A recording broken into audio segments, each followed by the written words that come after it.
안녕하세요. 대기업 시청자 그리고 현대비엔지스틸 주주 여러분들. 저는 현대비엔지스틸과 관련돼서 여러분들이 투자하시면서 알아야 되는 중요한 이슈와 주가 영향을 미칠 만한 요소들 하나하나 전달해 드리는 멘토 이진욱입니다. 자, 오늘 여러분들과 함께 얘기해 볼 것은 아무래도 이 하락의 원인, 결국에는 이 성림에 대한 이야기를 또 해봐야 될 것 같습니다. 결국 주가의 상승의 원인이 이 성림 첨단 소재의 IPO 때문이었기 때문에 이게 향후에 미뤄진다라고 하면 주가의 하락을 또 얘기할 수 있다라고 설명을 드렸었죠.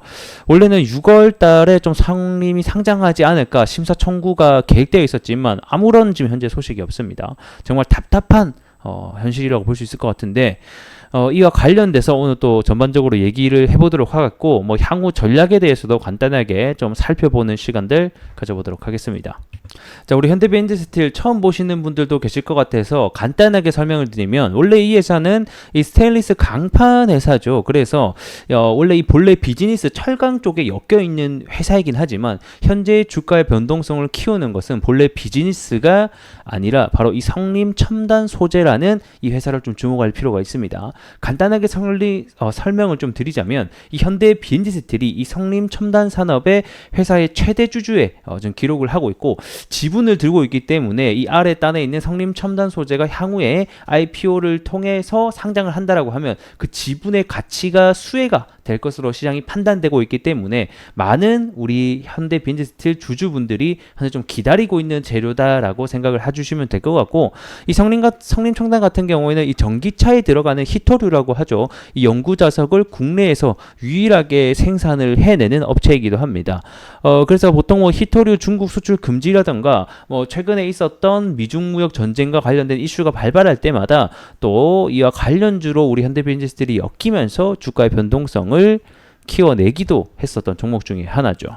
그래서 주가를 잠깐 보게 되면 작년에서부터 주가가 이런 식으로 거래대금을 터뜨리면서 올라갔던 재료 자체가 원래 이 작년 하반기쯤에는 뭐라 얘기 나왔냐면 내년, 그러니까 올해죠. 올해 4월 달에 상장할 거다, 이렇게 시작을 해줬어요. 근데 현재 그게 또 미뤄졌고 이제는 6월 달에 상장할 거다, 이렇게 얘기했었는데 그게 또 한 차례 미뤄지게 되면서 이 기대감이 어떻게 보면 이제는 좀 실망감으로 바뀌게 되면서 좀 주가의 하락을 야기하고 있는 상태다라고 생각해 주시면 될 것 같고요. 그래서 원래 5월 말까지만 하더라도 이 성림 첨단 산업이 코스닥에 상장할 거다라는 얘기가 계속해서 뉴스도 나오고 이슈도 불거지기도 했습니다. 그래서 원래는 6월 달에 이 상장을 위한 상장 예비 심사를 좀 청구할 것이다 라는 기대감이 많이 부풀어 있었는데, 그래서 사실 우리가 많이 기다렸단 말이에요. 6월에 이 상장 심사 예비가 나오는지.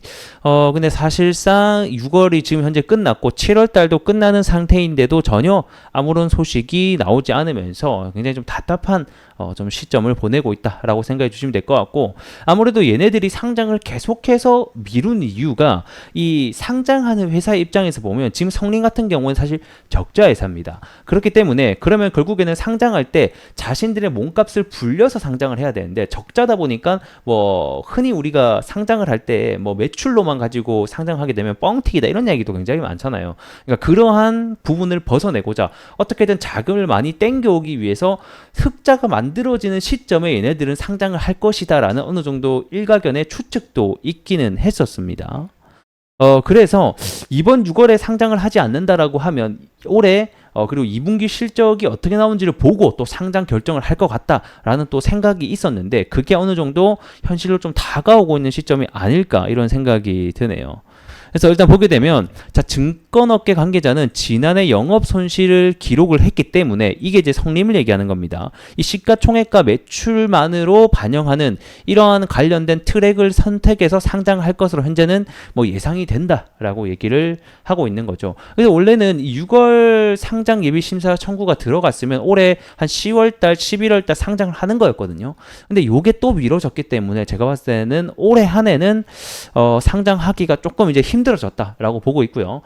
그래도 남아있는 게 일단 2분기 실적을 반영을 해서 8월달 한 차례 더 남아 있습니다. 그래서 이 8월달까지도 청구 시점이 나오지 않는다, 이러면 이제 진짜 좀 얘기가 달라지는 건데, 어쨌든 다시 한 번 더 우리가 기대를 해봐야 되는 거는 8월달에 다시 한 번 더 상장 예비 심사를 청구할 가능성이 존재한다라는 점 알고 계시면 될 것 같고, 일단은 8월 달에 상장 예비 심사를 청구하더라도 빠르면 올해 말이고요. 늦으면 내년 초 상장 이렇게 할 수가 있습니다. 그래서 현재는 주가가 떨어지는 이유는 결국에는 상장을 할 것이다라는 기대감이 이제는 실망감으로 좀 바뀌는 시점이다라고 보시면 될 것 같고, 하지만 재료 자체는 죽었냐? 그건 아니에요. 아직까지 상장이 뭐 안 할 거다 이런 얘기는 전혀 없이 언제쯤 해야 얘네들의 이 IPO 자금을 많이 받을 수 있냐를 고민하는 시점이기 때문에 그 시점을 좀 구체화되는 시점이 다시 한 번 더 올라갈 수 있는 날이 되지 않을까 이런 생각을 해봅니다. 일단 기술적으로 보게 되면 제가 앞전에 계속 설명을 드렸었죠.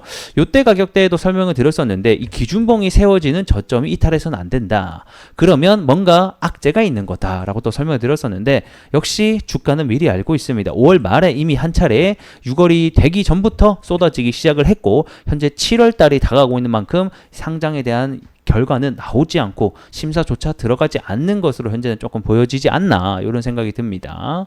그래서 일단 여기를 이탈했기 때문에 다시 여기 구간을 회복을 해줘서 다시 한 번 더 올라가는지 2만원 가격대를 좀 탈환하는지가 중요한 여부가 될 것 같고, 아무런 소식이 없는데 주가가 여기까지 다시 회복을 한다? 그러면 이제 상장이 들려온다라는 겁니다. 그런 식으로 우리가 좀 추측을 해봐야 되지 않나 이런 생각이 드네요. 그래서 뭐 아직까지는 우리가 재료가 죽은 건 아니지만 정리해보자면 8월 달에 상장 예비 심사를 청구할지 이걸 좀 추적을 해봐야 될 것 같고요. 만약에 8월 달에도 진짜 간간무소식이다 이러면 이제 좀 플랜을 다시 짜야 될 것 같은데, 일단은 8월을 좀 기다려보자. 원래는 6월 달에 안 하면 8월 달까지도 미뤄질 수 있다 이런 얘기가 있긴 있었거든요. 그래서 그때까지만 좀 기다려보는 것도 방법이 될 것 같고, 만약에 이게 8월 달에도 아무 얘기가 없다 이러면 이제 진짜 내년 상반기 그리고 하반기까지 기다려봐야 되는 시점이라서 많이 시간이 지체될 수 있다는 점도 참고를 해보셔야 될 것 같습니다. 자, 오늘은 여기서 좀 영상 마무리를 해보도록 하겠고요. 앞으로도 이 성린과 관련돼서 그리고 현대 비엔지 스틸에 관련된 영상이 아니고 내용이 나오게 되면 영상을 통해서 여러분들에게 전달해 드릴 수 있도록 하겠습니다. 오늘 영상 시청해 주시느라고 대단히 감사하고요. 전 또 다음 시간에 인사드리도록 하겠습니다. 고맙습니다.